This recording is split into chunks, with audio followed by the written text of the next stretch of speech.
America stops breathing as Jasmine Crockett and J.D. Vance face off in a clash that shakes the Capitol to its foundations. He defends pouring billions into walls while she unleashes the truth lives, lost hospitals gone a nation bleeding from within. The debate explodes into chaos, tearing through headlines and leaving Congress in shock. Will Jasmine Crockett bury J.D. Vance, or will he drag her down with him? Stay with us. This is a story worth every second of your time. The hearing room pulsed with tension, cameras capturing every breath, millions watching live. J.D. Vance's voice cracked like a whip. We are being flooded by crime and drugs across our border. If we don't build the wall, America will lose its security. Hospitals closing has nothing to do with budgets, but with poor management. I choose to protect the nation first. His words boomed a challenge thrown to the chamber. He raised his hand, driving it harder. If you want to live in a safe America, we must have strong borders. A cluster of senators erupted in applause, their claps sharp, almost defiant. Others shifted uneasily, the split in the room visible, the tension raw. Then Jasmine Crockett rose, her tone low but cutting as Senator. You say you put the nation first. But what is a nation without its people when hospitals close, families lose their only chance to survive? Tell me, if it were your own wife and children, would you still call that protecting the wall? The camera cut close, Vance's face, darkened jaw, clenched rage about to explode. The chamber was trembling on the edge of eruption. Vance's face had gone dark, his jaw locked tight, fury building behind his eyes. Before his anger could break loose, Jasmine reached into her folder. Her hand emerged holding a folded sheet of paper, the creases worn, the ink faded by tears. The sudden shift in her movement gripped the room, every senator leaning forward, every camera zooming in. Her voice lowered and the silence tightened like a noose. This is a letter, Jasmine said, from a mother in Ohio, your home state senator. She unfolded it slowly, the microphone catching the crisp tear of the paper. Her name is Karen Mitchell. Her son Daniel was 12 years old. One night he woke struggling to breathe, his fever spiking. She rushed him to the local hospital, but the doors were locked. It had been shut down after funding was cut. She drove on desperate to the next hospital more than 100 miles away. Daniel died in the back seat before she got there. The words hit the chamber like stones. A senator gasped. Another clutched at his pen and dropped it. The press gallery froze, reporters' hands stiff over their keyboards. Jasmine's voice cut sharper as she read directly from the letter. He asked me if he was going to be okay. I told him yes. I lied. He took his last breath before we ever saw a doctor.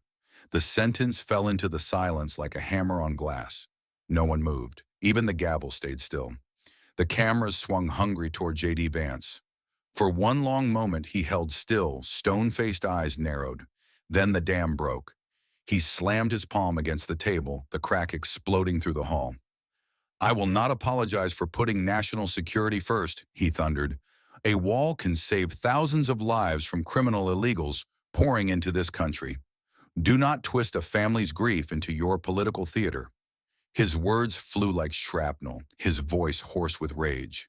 The shock rattled the room.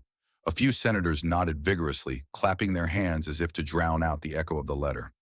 Others recoiled, shifting uneasily in their seats, heads lowered. Reporters sprang into action, typing with furious urgency, their eyes darting between Jasmine and Vance. The clash had turned into spectacle, no longer debate, but war. The air itself seemed to vibrate with heat. Jasmine didn't blink. She leaned forward into the microphone, her voice like a blade cutting through his roar. This is not theater, Senator. This is the death of a 12-year-old American boy, Daniel Mitchell, dead in the back seat of his mother's car. And it happened in your state under your watch. Her words were deliberate, each syllable cold and merciless. A murmur rose in the chamber, sharp and electric. She said your state won aid, whispered. Senators turned toward each other, eyes wide, lips tight. The press gallery whispered the headline aloud before it was even written. Crockett slams Vance with dead child's letter. The cameras captured every flicker on Vance's face, rage, fear, denial, while Jasmine stood unshaken, the letter still trembling in her hand. The chamber was still vibrating with whispers when Jasmine moved. She stepped to the easel beside her, gripped the black cloth draped over it, and pulled it down in one swift motion. The fabric crumpled at her feet, and the reveal hit like an explosion.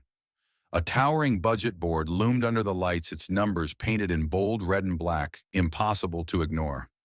Jasmine pressed one hand against the board, her body angled toward the cameras that were already zooming in. Her voice sliced through the chamber. $15 billion spent on the border wall between 2017 and 2020. $7 billion cut from healthcare and rural hospitals. The words reverberated each figure like a strike of the gavel.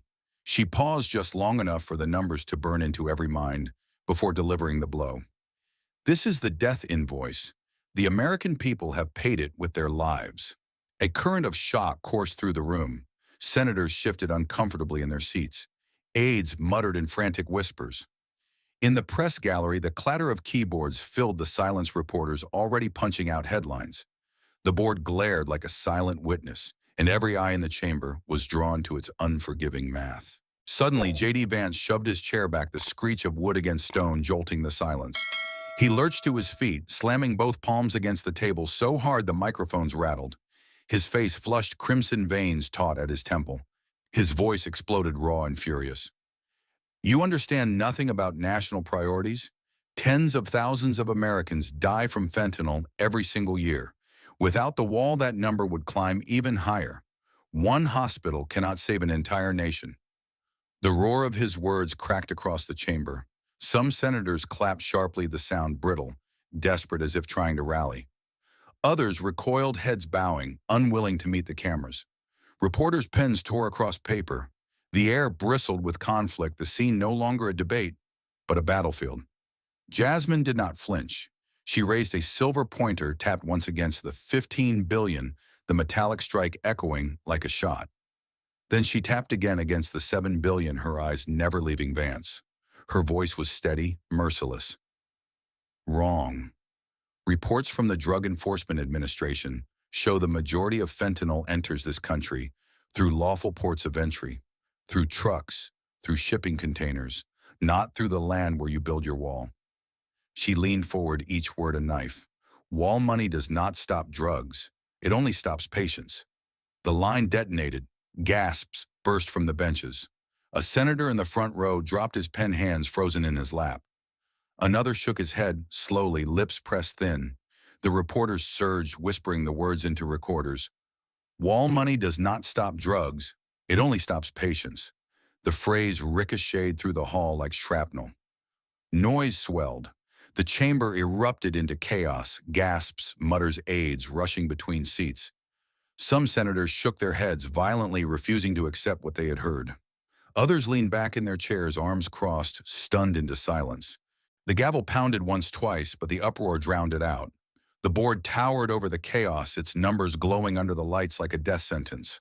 Cameras zoomed in on Jasmine, then cut to Vance, whose face was rigid with rage. Jaw clenched, sweat beating at his temple. The clash had reached its boiling point. What began as a fight over numbers had become a fight over the soul of the nation. And in that moment, no one in the chamber, not even J.D. Vance, could look away from the death invoice. The uproar over the budget board had not yet died when Jasmine Crockett raised her hand. The chamber rippled into silence, the kind of silence that comes before a storm. Her eyes swept the room, then turned toward the heavy doors at the side. I call forward a witness, she said. Every head snapped to the entrance. The sound of the latch clicking echoed like a gun cocking. The doors opened and a man stepped through. His white coat caught the harsh lights, his face lined with exhaustion, his eyes haunted. This was Dr. Michael Alvarez from Texas. The cameras pounced instantly, lenses tightening on him as if they sensed blood. He walked slowly, each step deliberate, carrying not just his testimony, but the weight of a child's death. When he reached the table, he sat, adjusted the microphone, and folded his hands together like a man bracing for impact. Jasmine gestured toward him. Doctor, tell this chamber what happened. Her words dropped heavy and the hall seemed to shrink around him. Dr. Alvarez's voice was steady, but grief cracked beneath it. I was on duty at a small emergency clinic outside Houston. A mother arrived frantic, carrying her daughter in her arms. The girl's name was Emily Rodriguez. She was 9 years old. Burning fever, struggling for breath, her eyes wide with panic. But the doors of the clinic were locked. That facility had been shut down months earlier. Funding gone. Staff dismissed. I met them at the gates. I tried to help, but I could not. Emily died right there on the pavement before I could even move her into an ambulance. His words fell like stones into a bottomless pit. The chamber froze. Senators stiffened. Aides stared at the floor. The press gallery hung suspended, every finger paused above keyboards. Jasmine's eyes never wavered. She asked softly, "Doctor, how long would she have lived if that hospital had still been open?"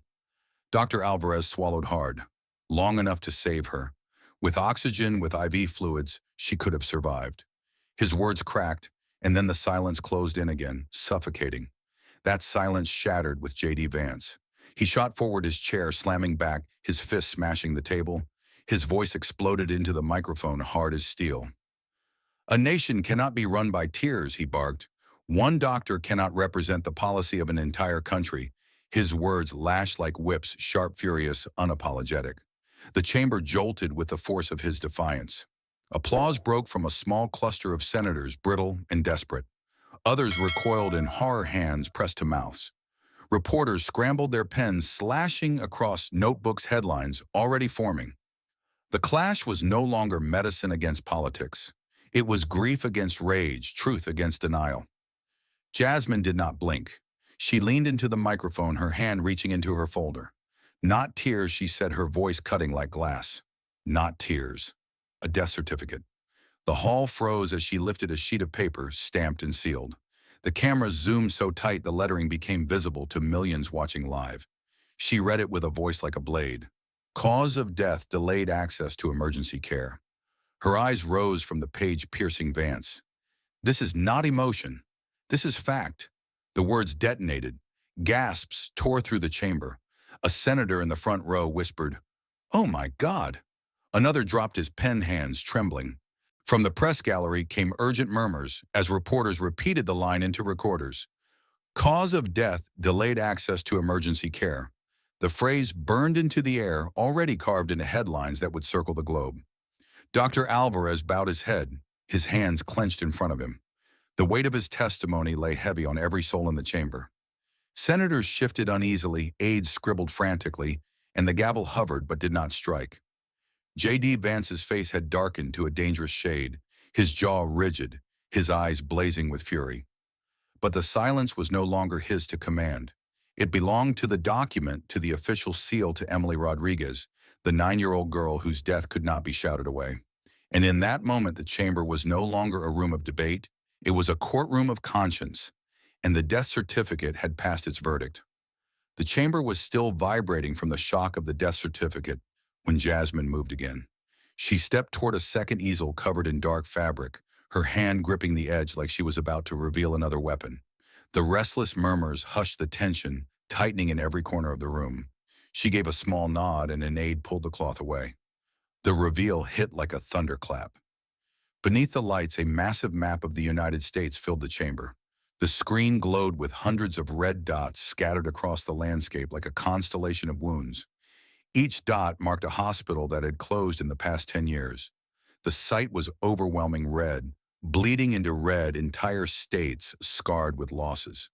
Senators leaned forward in their seats, jaws tightening.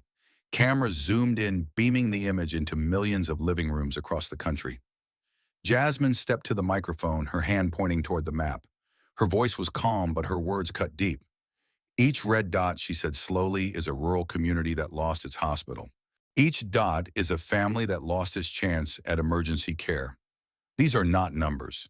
These are lives gone because care was too far too late." She paused, letting the silence stretch before delivering her line.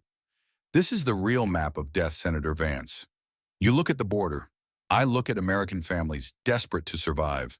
The words landed like a hammer. Gasps broke out in the chamber. Reporters whispered into their recorders, headlines already forming. "Crockett unveils the map of death." A senator in the back row rubbed his forehead, unable to look at the glowing red. The press gallery erupted into furious typing, every journalist racing to capture the image before them. The room was alive with the electricity of disbelief and dread. J.D. Vance shot to his feet, his voice cutting through the uproar like a blade. His face flushed red, his eyes wide with anger, his body trembling with defiance. "That map means nothing," he roared. "It means nothing if this nation collapses under crime and illegal immigration. Do you not understand? There is no health care, no hospitals, no future if we lose control of our borders. His words thundered, fists slamming the table, rattling glasses and papers. The chamber erupted again, half with nods, half with gasps. Some senators clapped desperate to rally behind him, but their applause was brittle. Others shook their heads, faces pale, their eyes lingering on the sea of red dots behind Jasmine. The cameras split the screen, showing Vance's rage on one side and the bleeding map of hospitals on the other. The contrast was devastating. Jasmine did not flinch. She stood tall, the map glowing behind her, her face lit by its red reflection. She waited until the last echo of his fury faded, then leaned toward the microphone. Her voice was low, deliberate, and merciless. Without hospitals, Senator, this nation is already dying. From the inside out. Each word was like a nail driven into the silence. She repeated it slower, heavier. Without hospitals, this nation is already dead. The chamber exploded. Gasps, cries, shouts, aides rushing from one senator to another. My God, a voice echoed from the floor.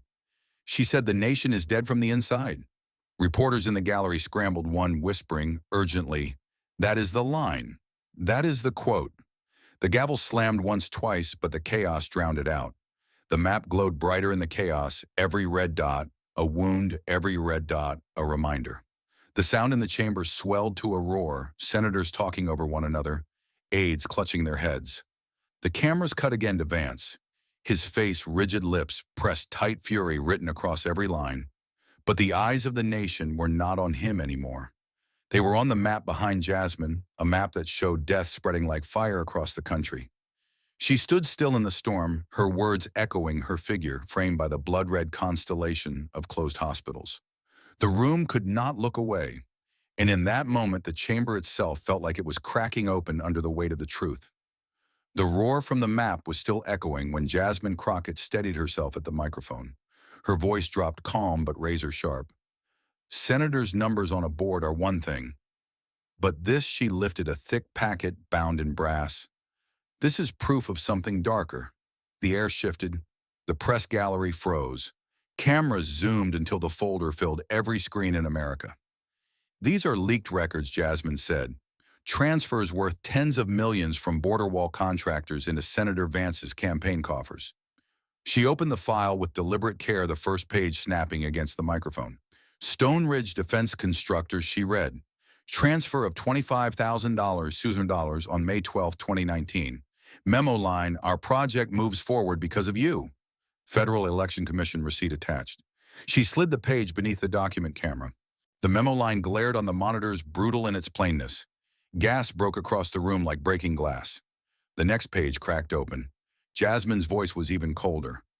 Red Mesa Infrastructure Corporation. Transfer of $32,000 on September 3, 2020. Memo line, the wall stands thanks to your support.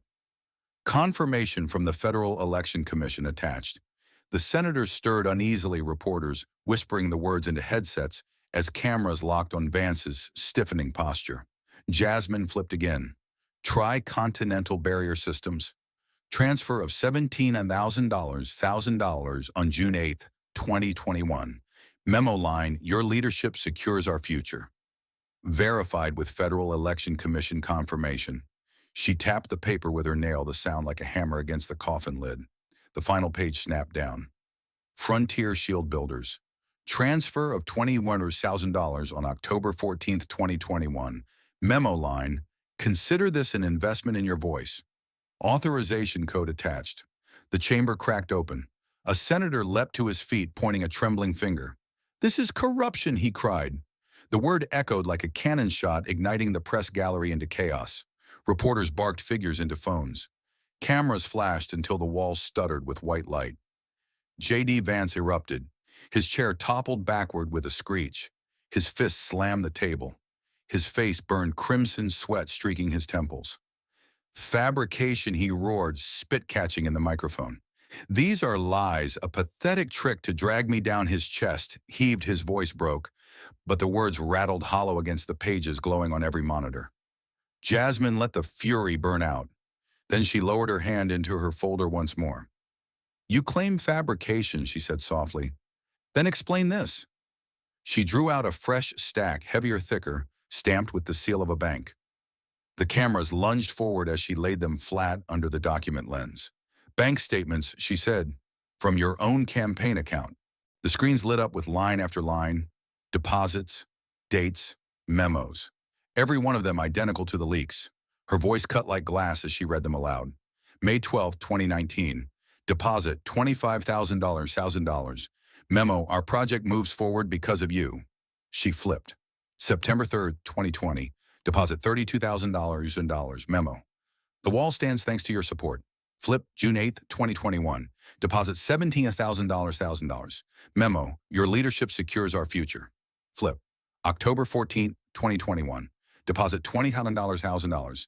Memo. Consider this an investment in your voice. Jasmine let the final page rest under the lens. The memos blazed across the monitors, inescapable. Then she lifted her gaze, her words slicing the silence. Every payment matches, every memo matches. These are not leaks. These are your own bank records, Senator Vance.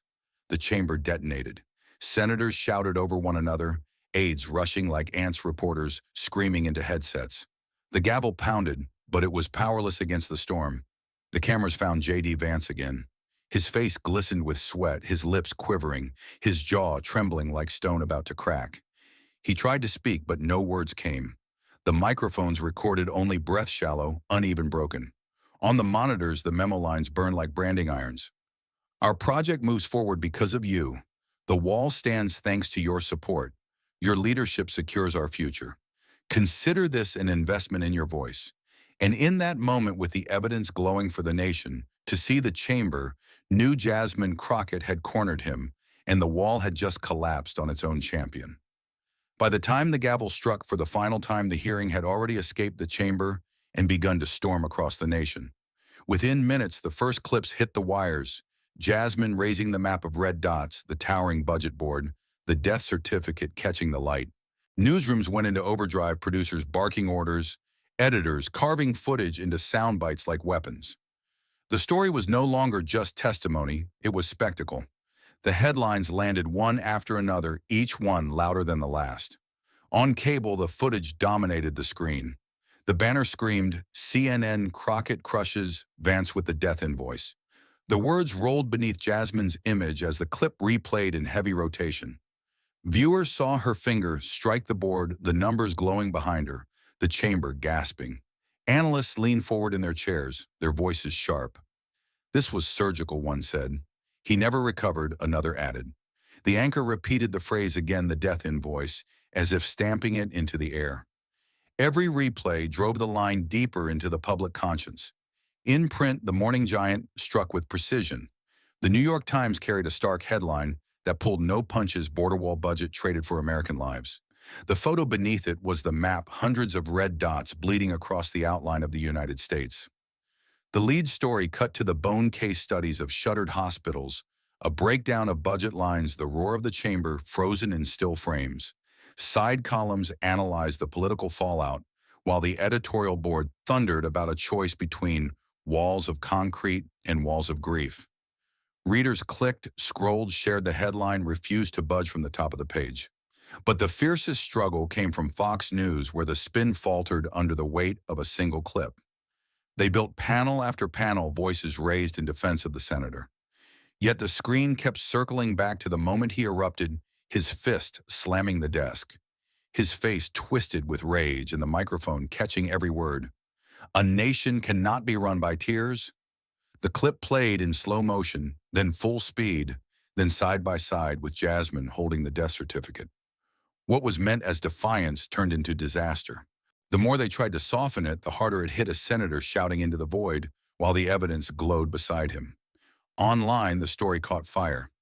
Editors spliced the highlights into a brutal 2-minute reel.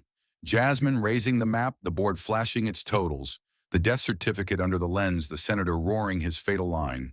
The video spread like wildfire, crossing platforms in waves. Comments poured in by the thousands, disbelief, outrage, calls for accountability. Influencers stitched the footage into their own posts, some mocking, some solemn, all circling the same phrase. A nation cannot be run by tears. The internet made it the line of the week, stamped into memes, clipped into ringtones, echoed in every corner of the feed. By the 48-hour mark, the numbers told their own story. The video of Jasmine raising the map and the invoice had racked up 40 million views, the counter climbing like a runaway clock. The thumbnail was unmistakable, her figure framed by red dots, glowing like wounds, her eyes locked on the camera. It dominated trending pages, pinned to the top of feeds, shoved forward by algorithms that sense blood in the water. What began as a hearing had become a viral spectacle, unstoppable and merciless.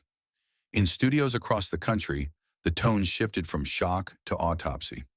Morning anchors dissected the line-by-line collapse, late-night hosts opened cold with the clip as their punchline, and political strategists admitted off-camera that the damage was irreversible. The imagery refused to fade. Jasmine's calm defiance, the map bleeding red, the board screaming its totals, the senator drenched in sweat, his voice cracking as he shouted into the microphone. These frames looped endlessly until they no longer felt like coverage, but confession. By the third night, the narrative was locked in. CNN had its death invoice. The New York Times had its trade of lives for walls. Fox News had its senator shouting into history. And the internet had its viral firestorm, 40 million strong and still rising. America had seen the clash, and America had chosen the image it would remember. By the morning after the broadcast storm, the story had left the studios and stepped into the streets. Sirens and chants braided through city canyons, while phone cameras rose like a forest. School buses passed clusters of protesters, the way boats pass a reef, slowly, carefully sensing danger below the surface. Homemade posters caught the wind and cracked like sails. A drumline of plastic buckets set the tempo rat-a-tat against concrete, fast enough to make pulses race. The spark from the videos had found its fuel. In Ohio, the crowd formed before sunrise outside the shuttered doors of a rural hospital, lights still dead behind the glass. A pastor held his daughter's hand and lifted a sign that said, "Build hospitals, not walls." Nurses in faded scrubs tapped stethoscopes against clipboards, the sound small but relentless like rain on a tin roof. A paramedic rolled an empty gurney down Main Street, its wheels squealing, a moving headline nobody could scroll away from. When the chant rose, "Build hospitals, not walls," it felt less like a slogan and more like an alarm. Texas lit up next two marches, converging from opposite edges of Houston and meeting under the shadow of a closed emergency clinic. Doctors in white coats lined the curb, sleeves rolled, faces set holding placards that read, "Time is oxygen." Teachers handed out bottled water with masking tape labels, "ER not ice." An elderly man pushed a walker decorated with a cardboard heart monitor line, the jagged beat stalling as it crossed the word "closed." Over and over the sound swelled, "Build hospitals, not walls." It bounced off the clinic's dark windows and came back louder. In Arizona, the sun hit hard, baking the asphalt until heat ripples made the banners shimmer like ghosts. A group of mothers marched single file, each carrying a car seat with a stuffed animal buckled in a quiet tableau no microphone could improve. A volunteer medic held up a laminated map dotted in red and said into a bullhorn, "This is not politics, this is distance and time."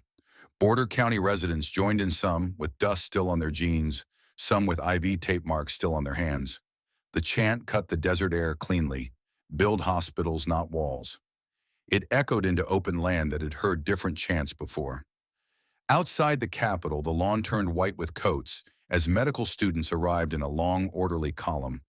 A hand-painted banner stretched between two lampposts, code blue for rural America.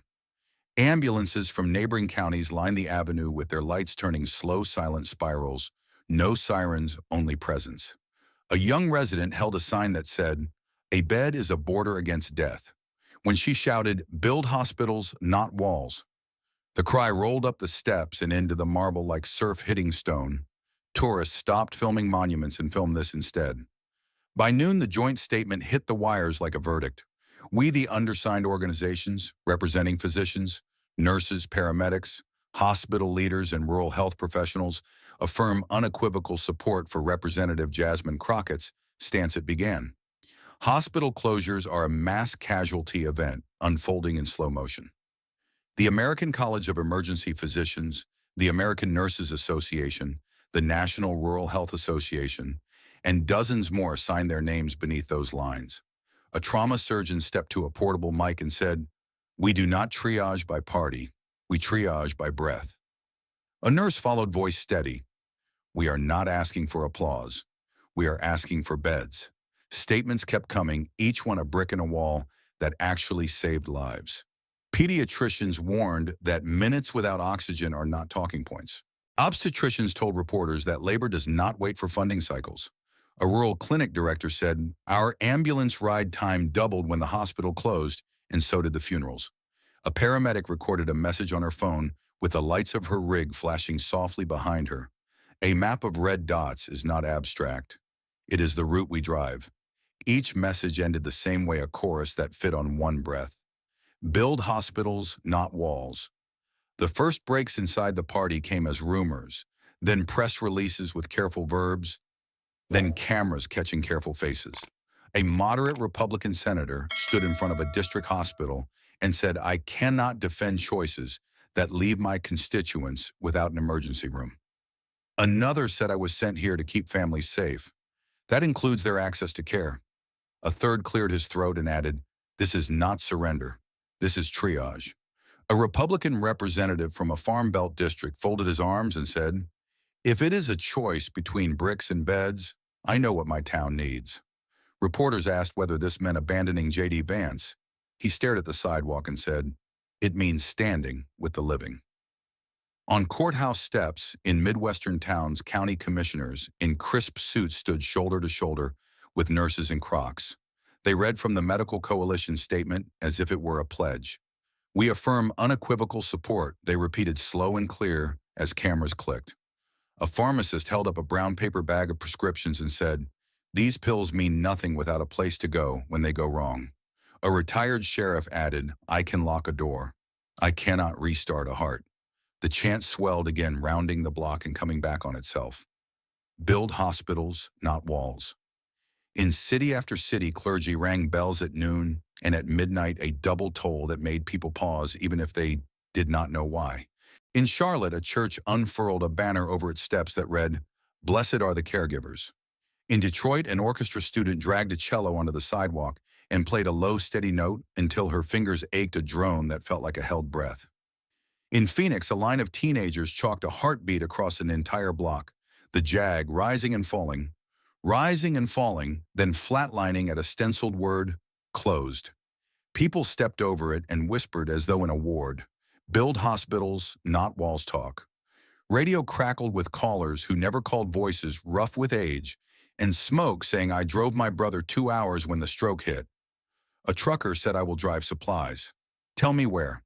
A school counselor said, "My kids practice lockdowns. Now we practice goodbyes." Hosts tried to pull the conversation back to crime statistics and border footage, but the callers kept returning to ambulance times and empty rooms. "I want a hospital I can get to," a farmer said. "When the chest tightens, the border is my driveway." By dusk, drone footage stitched the movement into one long river of bodies and signs.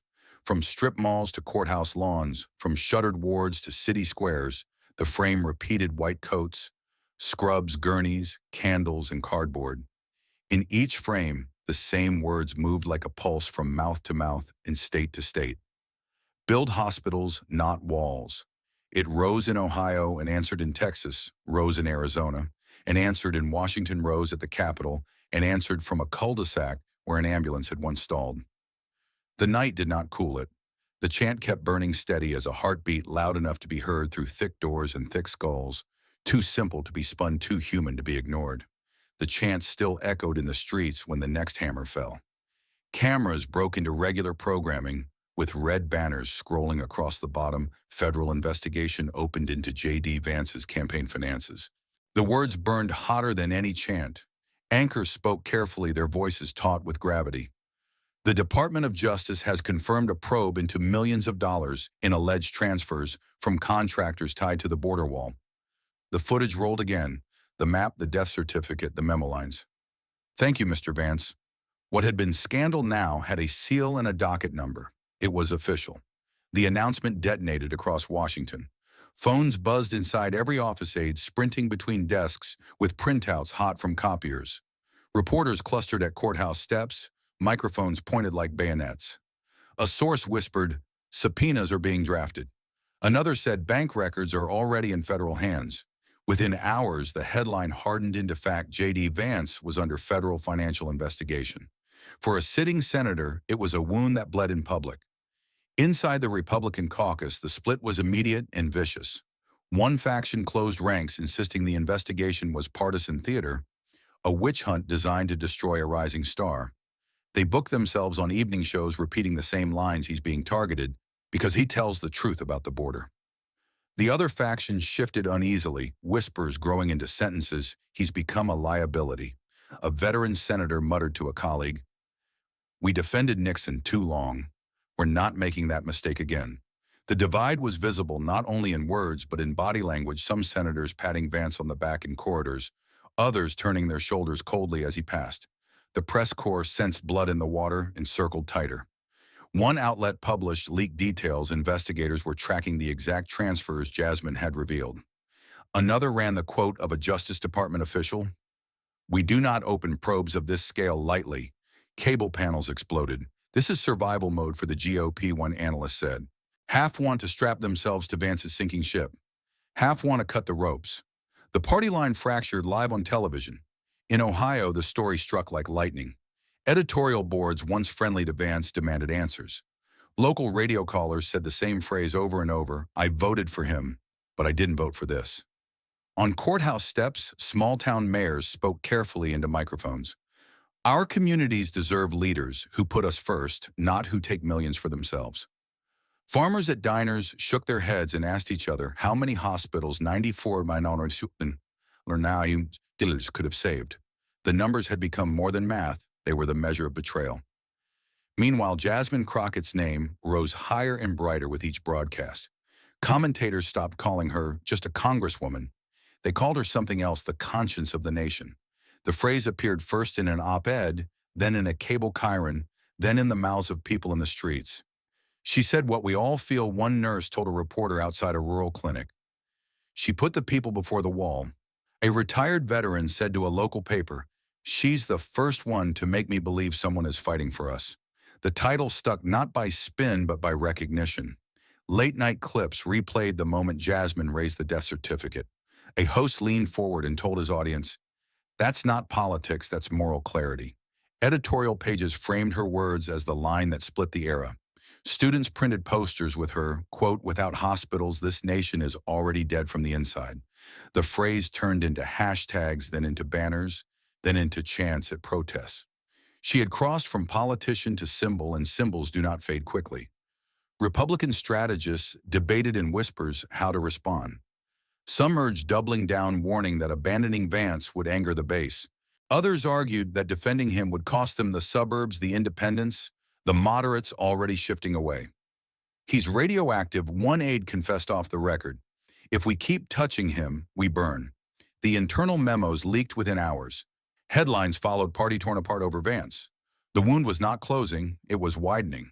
Television kept the spotlight white hot. CNN replayed the investigation announcement beside Jasmine's speech, calling it the moment truth caught up. MSNBC ran the slogan, "Hospitals versus walls," across its primetime blocks. Fox News looked fractured on screen, half the hosts defending Vance with raised voices, half shaking their heads grimly as if bracing for collapse. Clips of his "Shout a Nation Cannot Be Run by Tears" played side by side with the footage of red dots bleeding across America. One commentator said, "That may be the single worst soundbite of the decade."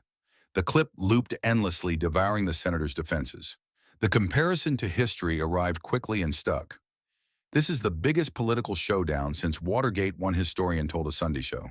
Another said, "The echoes are unmistakable. A party split, a cover-up, crumbling a nation, watching in real time." Newspapers drew the parallels in bold. "The wall is to Vance what the tapes were to Nixon." Analysts warned that once the base senses betrayal, loyalty collapses overnight. Headlines branded it simply Vancegate. In diners and barbershops, people spoke the way they had during the Watergate hearings, eyes on televisions mounted in corners, forks and combs paused midair. They repeated Jasmine's words, not Vance's. They shared the videos on phones leaning across tables to show the maps, the memos, the statements. "This feels bigger than politics," one factory worker said into a camera crew's mic. "This feels like choosing life or death." The footage made evening broadcasts again another pulse in the storm. Vance tried to appear strong. He staged press conferences, but the sweat returned every time. He repeated, "I will fight this smear," but the backdrop of chanting protesters build hospitals. Not walls drowned his words. Every denial replayed beside Jasmine's evidence. Every defense weakened his footing. What should have been rebuttal looked more like unraveling. Even his allies struggled to stay on message. Jasmine, meanwhile, stood steady. She did not shout. She did not gloat.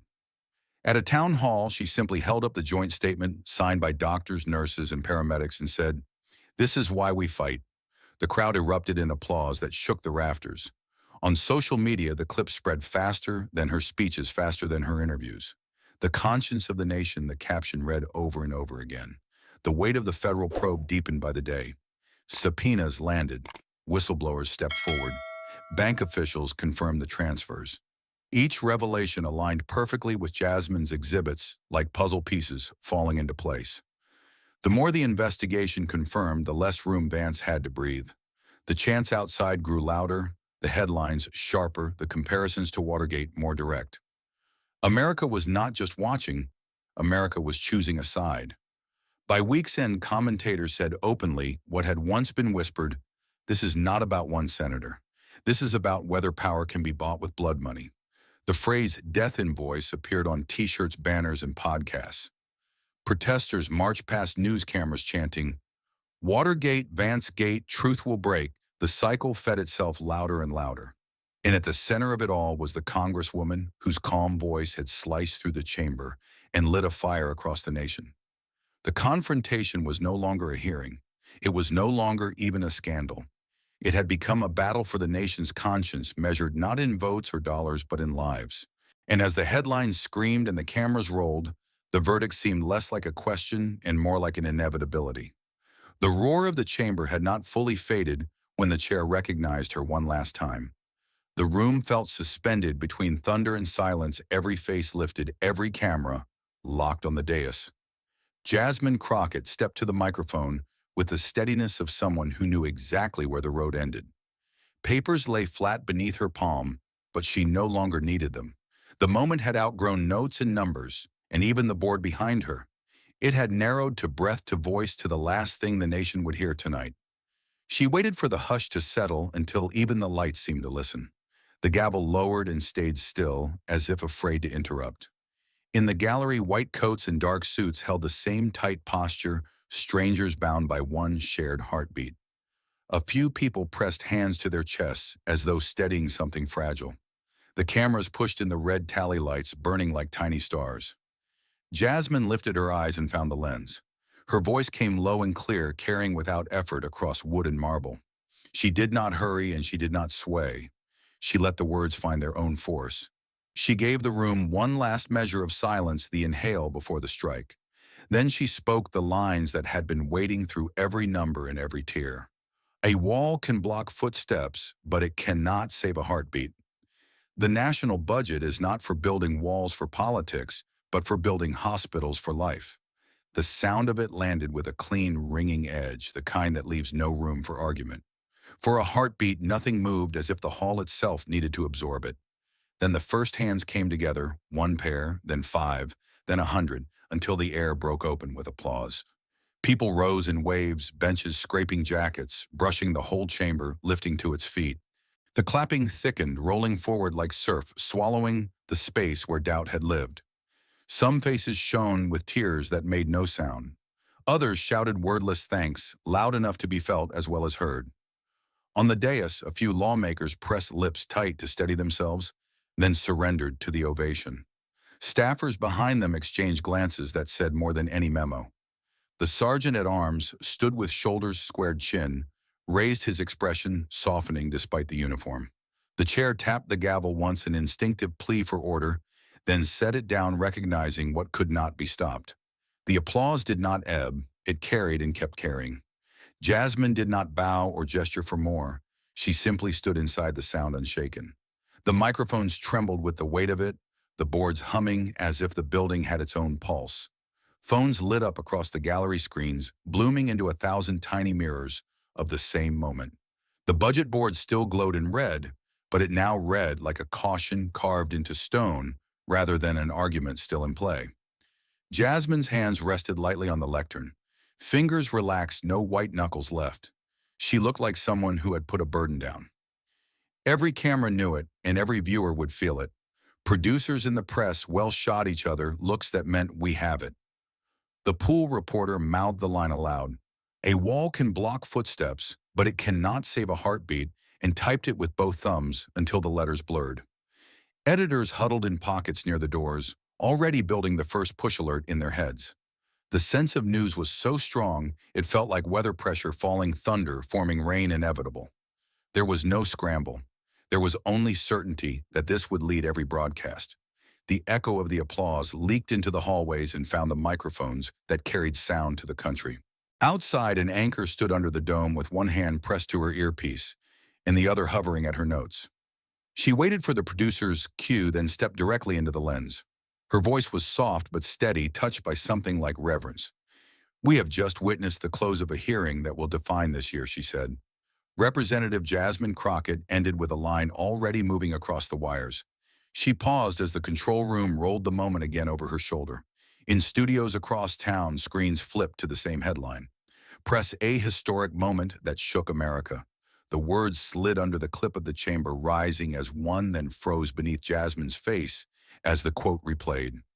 Panelists watched in silence, first then, in overlapping phrases, moral clarity, clean strike, no way back. The Chiron did not blink. It did not need to shout. The room-to-room echo of the ovation did the shouting for it. Digital desks pushed the same line with the speed of instinct. Homepages switched in a breath. Images swapped, fonts hardened, and the quote lifted to the top as if magnetized.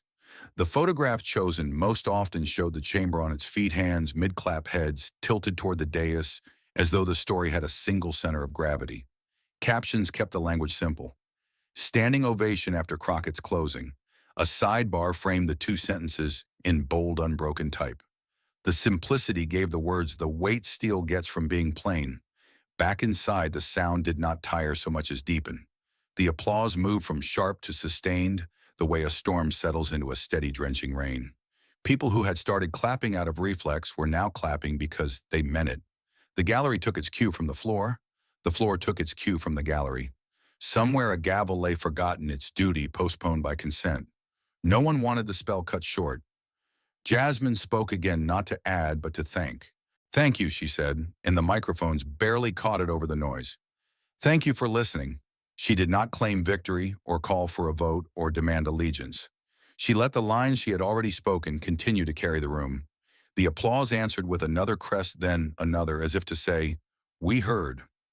A few rows back, a veteran lawmaker leaned toward a colleague and murmured, "We will be telling our grandkids where we stood." The colleague nodded without taking his eyes from the dais. Another member pressed a hand to her mouth and breathed through a tremor that refused to leave. Staffers who had spent the afternoon sprinting now stood still, heads slightly bowed, something like relief in their posture. The chamber felt less like a battleground than a sanctuary where a verdict had been reached without a juror speaking a word. The verdict was not legal, it was moral. Cameras captured faces rather than charts.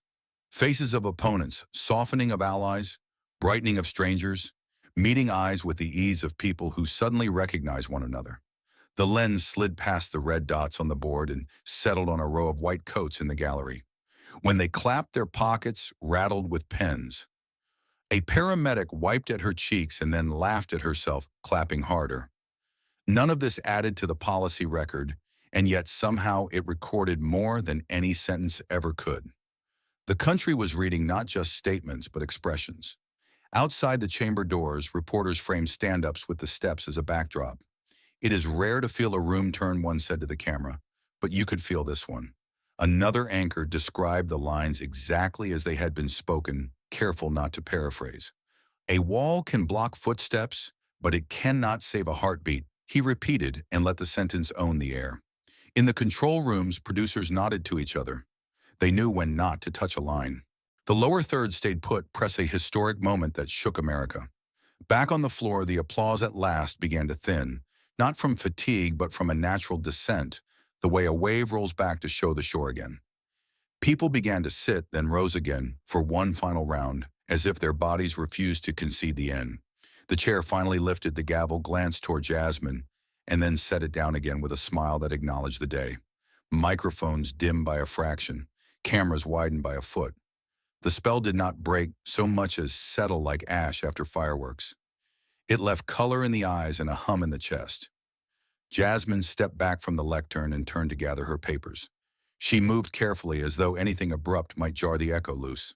The budget sheet slid into their folder. The death certificate, now a symbol, rested on top. She glanced once to the gallery, then to the door where aides waited with uncertain hands. She did not raise her arms, did not wave, did not strike a victory pose. The restraint made the room trust the moment even more. Outside the chamber, the reporters closest to the door caught the first words from the rotating press pool. "We are calling it what it is," one said, breath visible in the cool hall.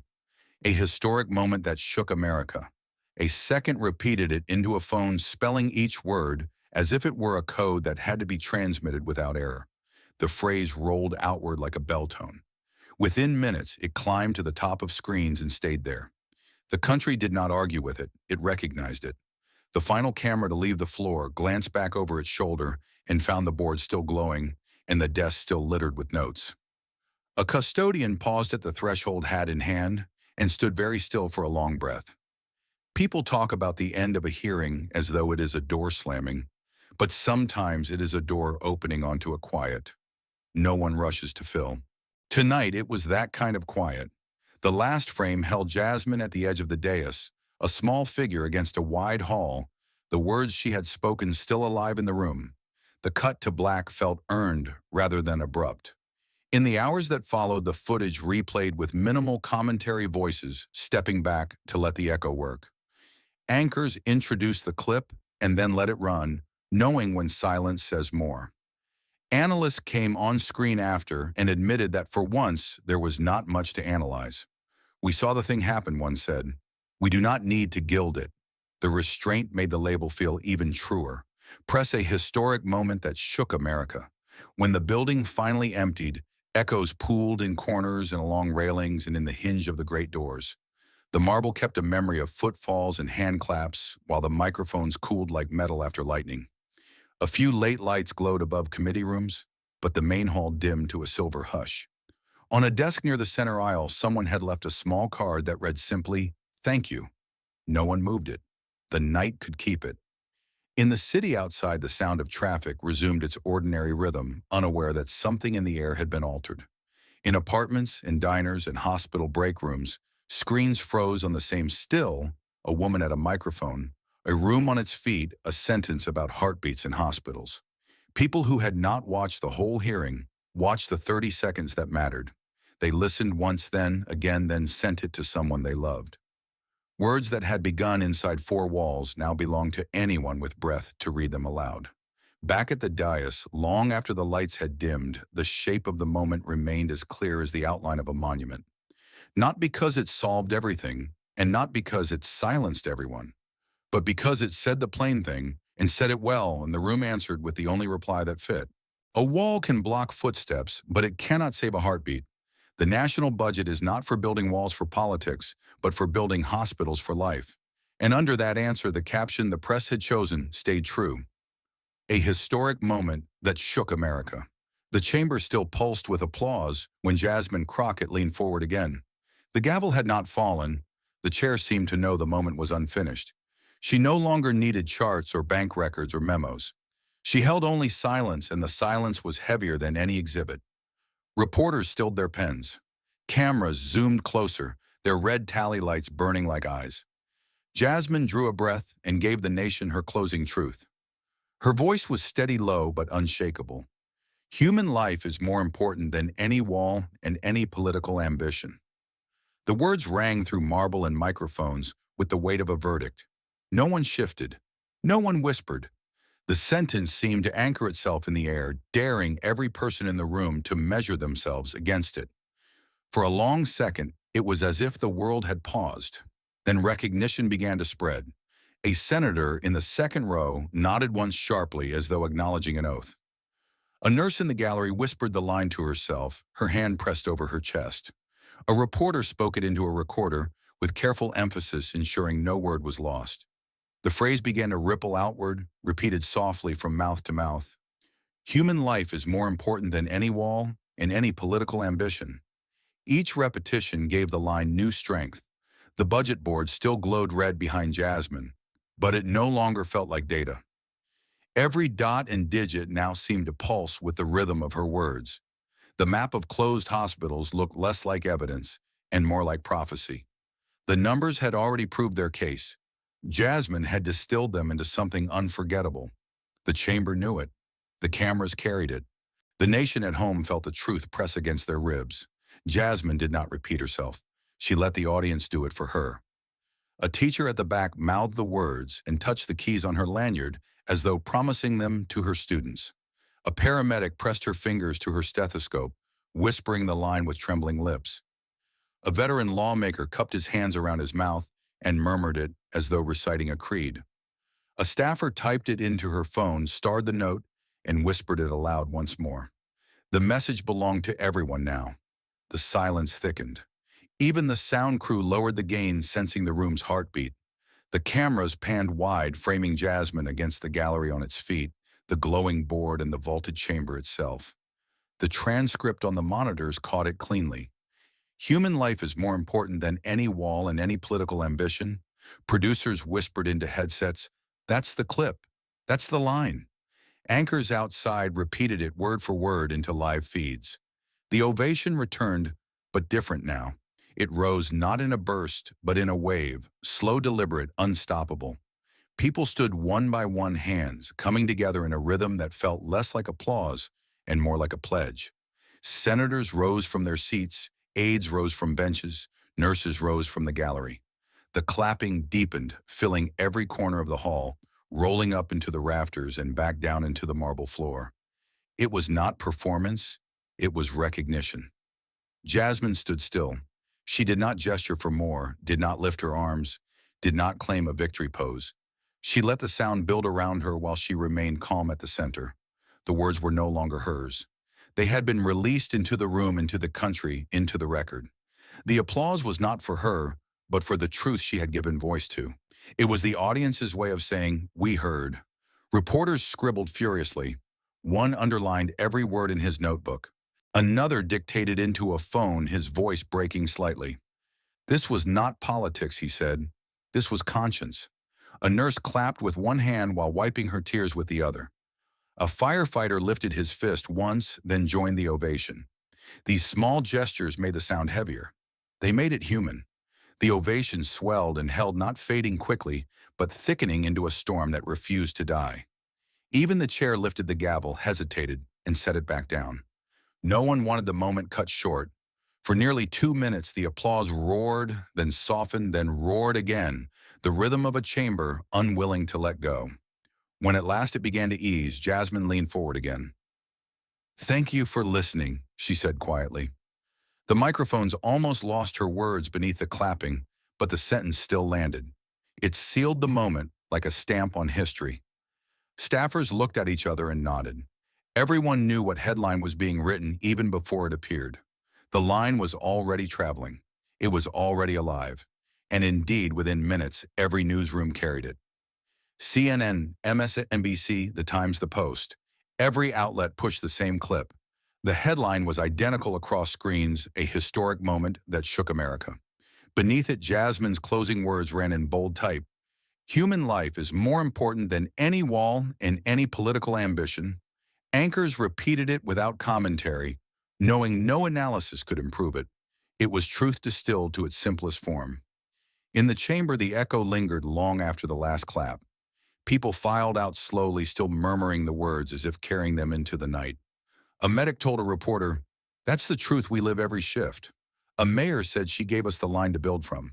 A teacher promised, "Tomorrow my students will see this on our wall." Outside, protesters picked up the phrase and chanted it into the dusk. The chant was awkward at first, then smoother, then booming across the steps. By nightfall, drone footage showed it painted on signs chalked on sidewalks strung across banners. It was no longer just a line from a hearing. It had become a vow, a compass. People carried it not because it was catchy, but because it was right. In every replay, Jasmine's voice rang steady her face, calm her words immovable. Human life is more important than any wall and any political ambition. The hearing ended, not with a bang of the gavel, but with a truth too large to silence. And as the press declared it again and again, America knew it had witnessed more than politics. It had witnessed conscience. Thank you for watching until this moment, and for standing with us on this journey for justice. Your support means everything. Like, subscribe, and turn on notifications so you never miss what's next. And we'd love to hear your thoughts. Leave a comment below and let us know what moved you most in this story. Together, our voices make a difference.